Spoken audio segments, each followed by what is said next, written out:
Chapter 22 In the Emporium.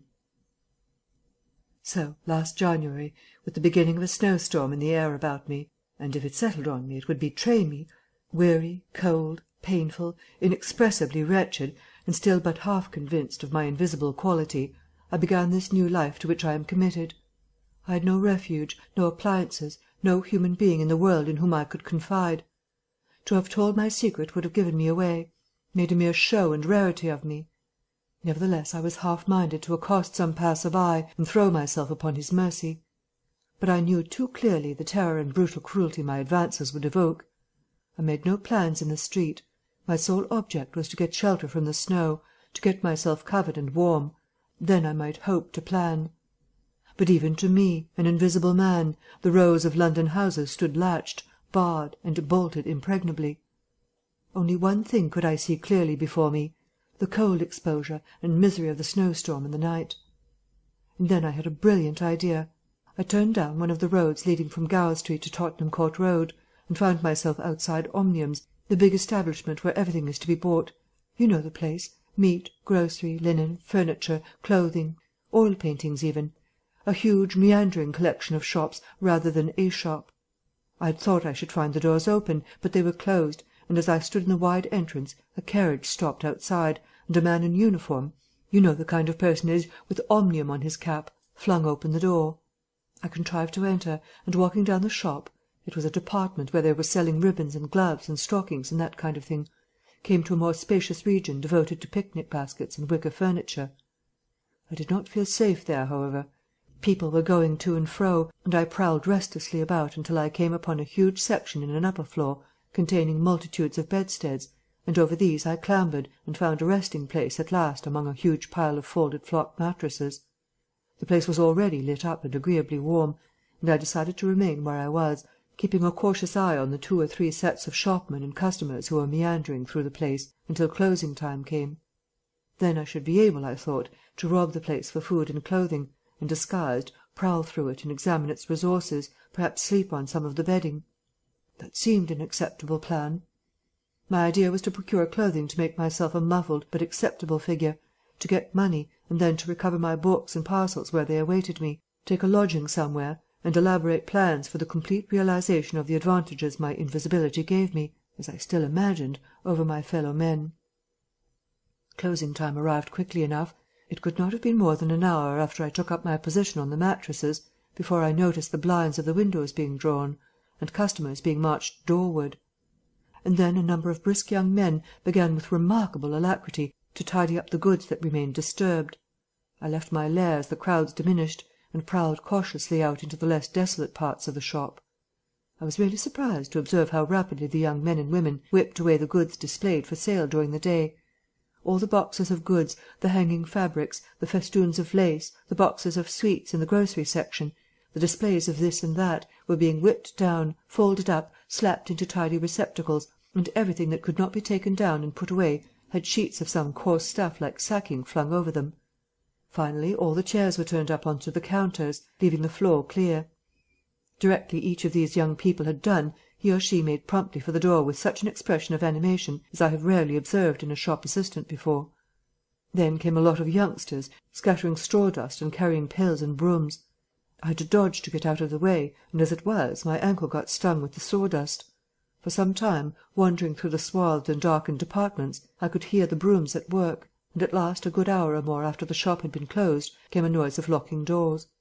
Silence came upon the place, and I found myself wandering through the vast and intricate shops, galleries, show-rooms of the place, alone. It was very still. In one place I remember passing near one of the Tottenham Court Road entrances and listening to the tapping of boot-heels of the passers-by. My first visit was to the place where I had seen stockings and gloves for sale. It was dark, and I had the devil of a hunt after matches, which I found at last in the drawer of the little cash-desk. Then I had to get a candle. I had to tear down wrappings and ransack a number of boxes and drawers, but at last I managed to turn out what I sought.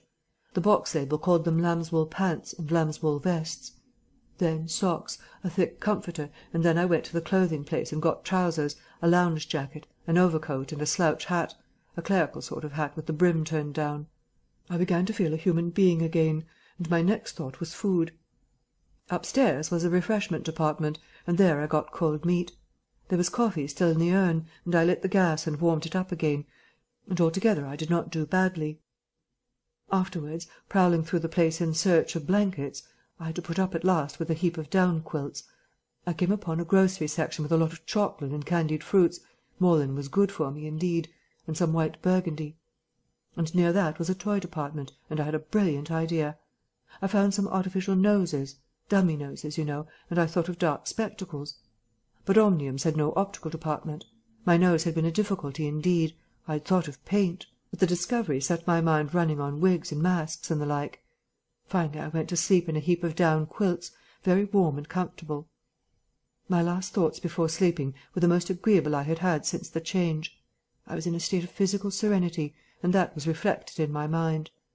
I thought that I should be able to slip out unobserved in the morning, with my clothes upon me, muffling my face with a white wrapper I had taken, purchase with the money I had taken, spectacles and so forth, and so complete my disguise. I lapsed into disorderly dreams of all the fantastic things that had happened during the last few days. I saw the ugly little Jew of a landlord vociferating in his rooms. I saw his 2 sons marvelling, and the wrinkled old woman's gnarled face as she asked for her cat.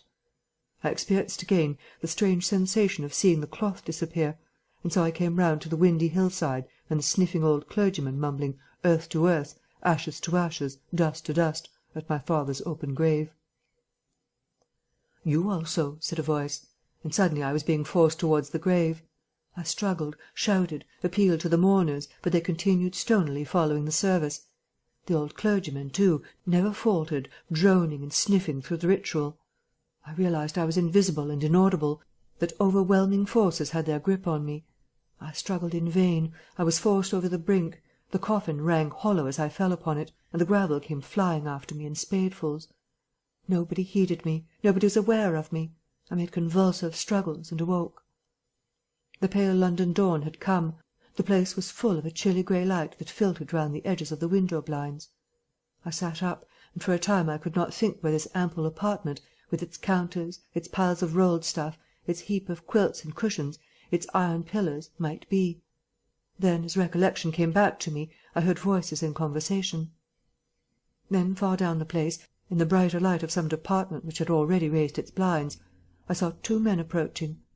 I scrambled to my feet, looking about me for some way of escape, and even as I did so the sound of my movement made them aware of me. I suppose they saw merely a figure moving quietly and quickly away. "Who's that?" cried one, and "Stop there!" shouted the other. I dashed around a corner and came full tilt, a faceless figure, mind you, on a lanky lad of 15. He yelled and I bowled him over, rushed past him, turned another corner, and by a happy inspiration threw myself behind a counter. In another moment feet went running past, and I heard voices shouting, "All hands to the doors," asking what was up, and giving one another advice how to catch me. Lying on the ground, I felt scared out of my wits. But, odd as it may seem, it did not occur to me at the moment to take off my clothes, as I should have done. I had made up my mind, I suppose, to get away in them, and that ruled me. And then down the vista of the counters came a bawling of "Here he is!"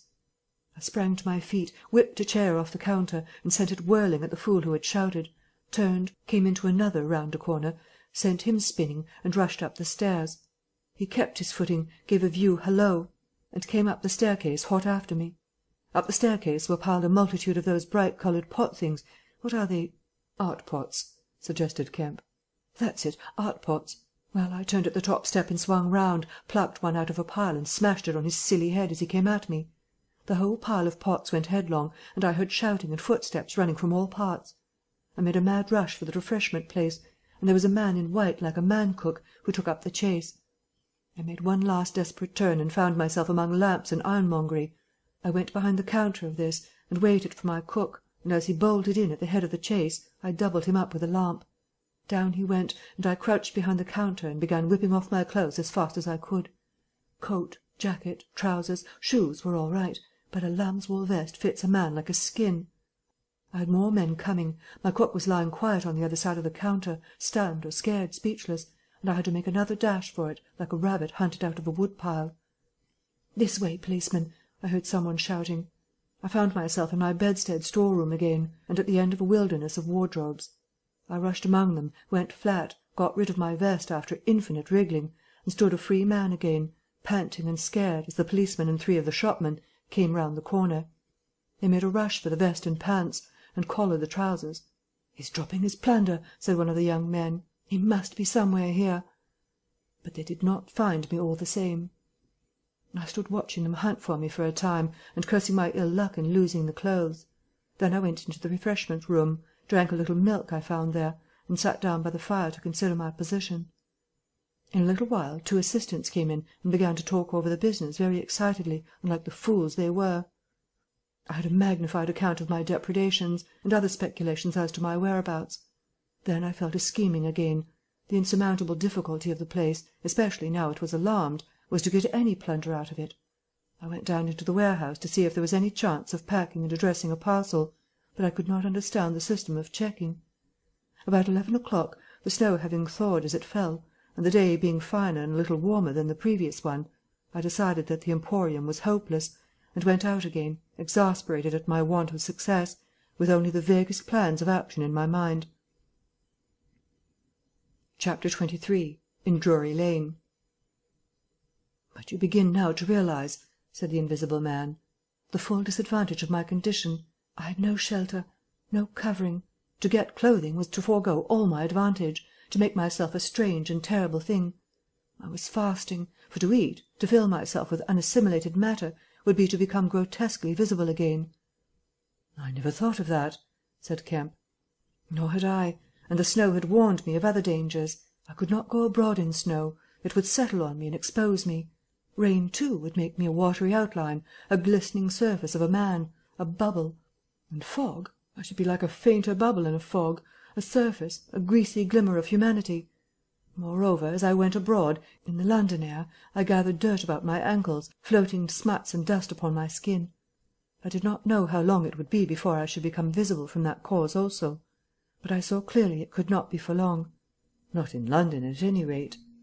I went into the slums towards Great Portland Street, and found myself at the end of the street in which I had lodged. I did not go that way, because of the crowd half-way down it opposite to the still smoking ruins of the house I had fired. My most immediate problem was to get clothing. What to do with my face puzzled me.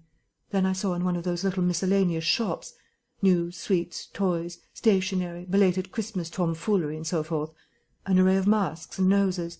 I realized that problem was solved. In a flash I saw my course. I turned about, no longer aimless, and went, circuitously in order to avoid the busy ways, towards the back streets north of the Strand, for I remembered, though not very distinctly where, that some theatrical costumiers had shops in that district. The day was cold, with a nipping wind down the northward running streets. I walked fast to avoid being overtaken. Every crossing was a danger, every passenger a thing to watch alertly. One man, as I was about to pass him at the top of Bedford Street, turned upon me abruptly and came into me, sending me into the road and almost under the street of a passing hansom. The verdict of the cab rank was that he had had some sort of stroke.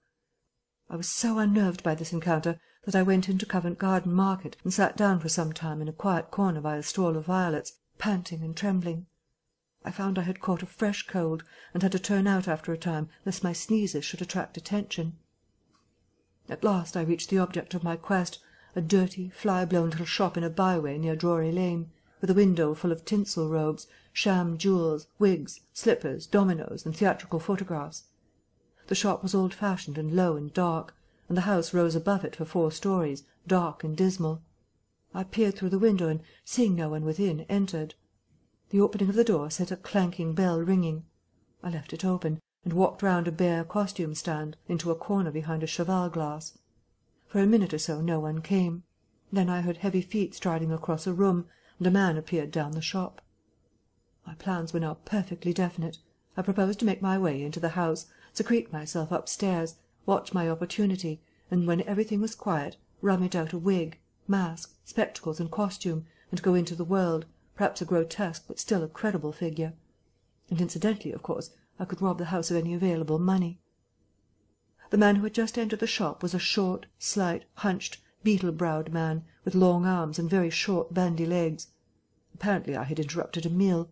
He stared about the shop with an expression of expectation. This gave way to surprise, and then to anger, as he saw the shop empty. "Damn the boys," he said. He went to stare up and down the street. He came in again in a minute, kicked the door to with his foot spitefully, and went muttering back to the house door. I came forward to follow him, and at the noise of my movement he struck dead. I did so too, startled by his quickness of ear. He slammed the house door in my face. I stood hesitating. Suddenly I heard his quick footsteps returning, and the door reopened. He stood looking about the shop like one who was still not satisfied. Then, murmuring to himself, he examined the back of the counter and peered behind some fixtures. Then he stood doubtful. He had left the house door open, and I slipped into the inner room. It was a queer little room, poorly furnished and with a number of big masks in the corner. On the table was his belated breakfast, and it was a confoundedly exasperating thing for me, Kemp, to have to sniff his coffee and stand watching while he came in and resumed his meal. And his table manners were irritating. 3 doors opened into the little room, one going upstairs and one down, but they were all shut. I could not get out of the room while he was there. I could scarcely move because of his alertness, and there was a draught down my back. Twice I strangled a sneeze just in time. The spectacular quality of my sensations was curious and novel, but for all that I was heartily tired and angry long before he had done his eating. But at last he made an end, and putting his beggarly crockery on the black tin tray upon which he had had his teapot, and gathering all the crumbs up on the mustard-stained cloth, he took the whole lot of things after him. His burden prevented his shutting the door behind him, as he would have done. I never saw such a man for shutting doors, and I followed him into a very dirty underground kitchen and scullery. I had the pleasure of seeing him begin to wash up, and then, finding no good in keeping down there, and the brick floor being cold on my feet, I returned upstairs and sat in his chair by the fire. It was burning low, and scarcely thinking, I put on a little coal. The noise of this brought him up at once, and he stood aglare. He peered about the room and was within an ace of touching me. Even after that examination he scarcely seemed satisfied. He stopped in the doorway and took a final inspection before he went down. I waited in the little parlour for an age, and at last he came up and opened the upstairs door. I just managed to get by him. On the staircase he stopped suddenly, so that I very nearly blundered into him. He stood looking back right into my face and listening. "I could have sworn," he said. His long hairy hand pulled at his lower lip. His eye went up and down the staircase. Then he grunted and went on up again. His hand was on the handle of a door, and then he stopped again with the same puzzled anger on his face. He was becoming aware of the faint sounds of my movements about him. The man must have had diabolically acute hearing.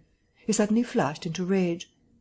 "If there's anyone in this house," he cried within an oath, and left the threat unfinished. He put his hand in his pocket, failed to find what he wanted, and rushing past me went blundering noiselessly and pugnaciously downstairs. But I did not follow him. I sat on the head of the staircase until his return. Presently he came up again, still muttering. He opened the door of the room, and before I could enter slammed it in my face. I resolved to explore the house, and spent some time in doing so as noiselessly as possible. The house was very old and tumble-down, damp so that the paper in the attics was peeling from the walls, and rat-infested. Some of the door-handles were stiff, and I was afraid to turn them. Several rooms I did inspect were unfurnished, and others were littered with theatrical lumber, bought second-hand, I judged, from its appearance. In one room next to his I found a lot of old clothes. I began rooting among these, and in my eagerness forgot again the evident sharpness of his ears. I heard a stealthy footstep, and, looking up just in time, saw him peering in at the tumbled heap, and holding an old-fashioned revolver in his hand. I stood perfectly still while he stared about, open-mouthed and suspicious. "It must have been her," he said slowly. "Damn her!" He shut the door quietly, and immediately I heard the key turn in the lock. Then his footsteps retreated. I realized abruptly that I was locked in. For a minute I did not know what to do. I walked from door to window and back, and stood perplexed. A gust of anger came upon me, but I decided to inspect the clothes before I did anything further, and my first attempt brought down a pile from an upper shelf. This brought him back, more sinister than ever. That time he actually touched me, jumped back with amazement, and stood astonished in the middle of the room. Presently he calmed a little. "Rats," he said in an undertone, finger on lips. He was evidently a little scared. I edged quietly out of the room, but a plank creaked. Then the infernal little brute started going all over the house, revolver in hand, and locking door after door and pocketing the keys.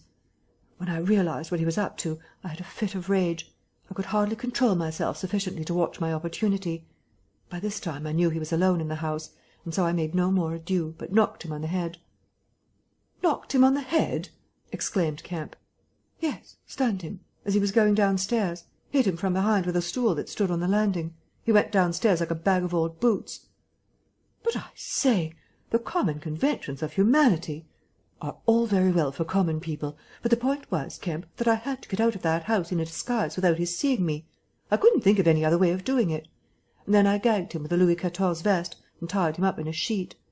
"Tied him up in a sheet?" "Made a sort of bag of it. It was rather a good idea to keep the idiot scared and quiet, and a devilish hard thing to get out of, head away from the string.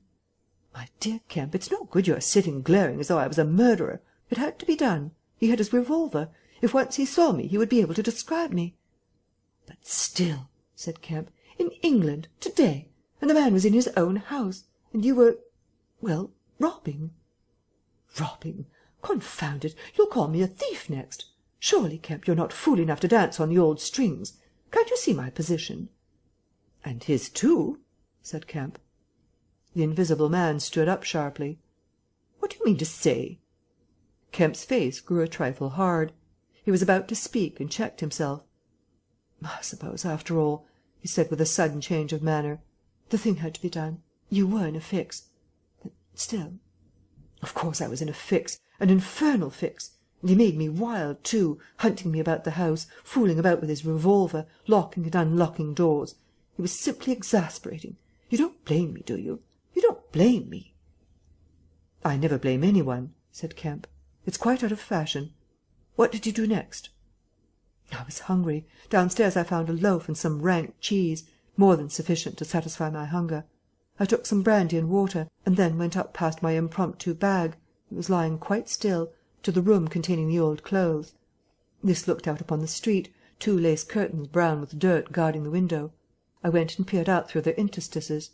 Outside the day was bright, by contrast with the brown shadows of the dismal house in which I found myself, dazzlingly bright. A brisk traffic was going by, fruit carts, a hansom, a 4-wheeler with a pile of boxes, a fishmonger's cart. I turned, with spots of colour swimming before my eyes, to the shadowy fixtures behind me. My excitement was giving place to a clear apprehension of my position again. The room was full of a faint scent of benzoline, used, I suppose, in cleaning the garments. I began a systematic search of the place. I should judge the hunchback had been alone in the house for some time. He was a curious person. Everything that could possibly be of service to me I collected in the clothes storeroom, and then I made a deliberate selection. I found a handbag I thought a suitable possession, and some powder, rouge, and sticking plaster. I had thought of painting and powdering my face and all that there was to show of me, in order to render myself visible, but the disadvantage of this lay in the fact that I should require turpentine and other appliances and a considerable amount of time before I could vanish again. Finally I chose a mask of the better type, slightly grotesque but not more so than many human beings, dark glasses, greyish whiskers, and a wig. I could find no underclothing, but that I could buy subsequently, and for the time I swathed myself in calico dominoes and some white cashmere scarves. I could find no socks, but the hunchback's boots were rather a loose fit and sufficed. In a desk in the shop were 3 sovereigns and about 30 shillings worth of silver, and in a locked cupboard I burst in the inner room were 8 pounds in gold. I could go forth into the world again, equipped. Then came a curious hesitation. Was my appearance really credible? I tried myself with a little bedroom looking-glass, inspecting myself from every point of view to discover any forgotten chink, but it all seemed sound. I was grotesque to the theatrical pitch, a stage miser, but it was certainly not a physical impossibility. Gathering confidence, I took my looking-glass down into the shop, pulled down the shop blinds, and surveyed myself from every point of view with the help of the cheval glass in the corner. I spent some minutes screwing up my courage, and then unlocked the shop door and marched out into the street, leaving the little man to get out of his sheet again when he liked. In 5 minutes a dozen turnings intervened between me and the costumier's shop. No one appeared to notice me very pointedly. My last difficulty seemed overcome. He stopped again. "And you troubled no more about the hunchback?" said Kemp. "No," said the Invisible Man. "Nor have I heard what became of him. I suppose he untied himself or kicked himself out. The knots were pretty tight." He became silent and went to the window and stared out. "What happened when you went out into the Strand?" "Oh, disillusionment again. I thought my troubles were over. Practically I thought I had impunity to do whatever I chose, everything, save to give away my secret. So I thought. Whatever I did, whatever the consequences might be, was nothing to me. I had merely to fling aside my garments and vanish. No person could hold me. I could take my money where I found it. I decided to treat myself to a sumptuous feast, and then put up at a good hotel, and accumulate a new outfit of property. I felt amazingly confident. It's not particularly pleasant recalling that I was an ass. I went into a place and was already ordering lunch when it occurred to me that I could not eat unless I exposed my invisible face. I finished ordering the lunch, told the man I should be back in 10 minutes, and went out exasperated. I don't know if you have ever been disappointed in your appetite." "Not quite so badly," said Kemp, "but I can imagine it." I could have smashed the silly devils. At last, faint with the desire for tasteful food, I went into another place and demanded a private room. "I am disfigured," I said, "badly." They looked at me curiously, but of course it was not their affair, and so at last I got my lunch. It was not particularly well served, but it sufficed, and when I had had it I sat off a cigar, trying to plan my line of action. And outside a snowstorm was beginning. The more I thought it over, Kemp, the more I realized what a helpless absurdity an invisible man was, in a cold and dirty climate and a crowded civilized city. Before I made this mad experiment I dreamt of 1,000 advantages. That afternoon it seemed all disappointment. I went over the heads of the things a man reckons desirable. No doubt invisibility made it possible to get them, but it made it impossible to enjoy them when they are got. Ambition! What is the good of pride of place when you cannot appear there? What is the good of the love of woman when her name must needs be Delilah? I have no taste for politics, for the blackguardisms of fame, for philanthropy, for sport. What was I to do? And for this I had become a wrapped-up mystery, a swathed and bandaged caricature of a man. He paused, and his attitude suggested a roving glance at the window. "But how did you get to Iping?" said Kemp, anxious to keep his guest busy talking. "I went there to work. I had one hope. It was a half idea. I have it still. It is a full-blown idea now, and a way of getting back, of restoring what I have done, when I choose, when I have done all I mean to do invisibly, and that is what I chiefly want to talk to you about now." "You went straight to Iping?" "Yes, I had simply to get my 3 volumes of memoranda and my cheque-book, my luggage and underclothing, order a quantity of chemicals to work out this idea of mine. I will show you the calculations as soon as I get my books. And then I started. Jove! I remember the snowstorm now, and the accursed bother it was to keep the snow from damping my pasteboard nose." "At the end," said Kemp, "the day before yesterday, when they found you out, you rather, to judge by the papers—" "I did, rather. Did I kill that fool of a constable?" "No," said Kemp. "He's expected to recover." "That's his luck, then. I clean lost my temper, the fools. Why couldn't they leave me alone? And that grocer lout—" "There are no deaths expected," said Kemp. "I don't know about that tramp of mine," said the invisible man, with an unpleasant laugh. "By heaven, Kemp, you don't know what rage is. To have worked for years, to have planned and plotted, and then to get some fumbling purblind idiot messing across your course. Every conceivable sort of silly creature that has ever been created has been sent to cross me. If I have much more of it I shall go wild. I shall start mowing them. As it is, they've made things 1,000 times more difficult." "No doubt it's exasperating," said Kemp, dryly.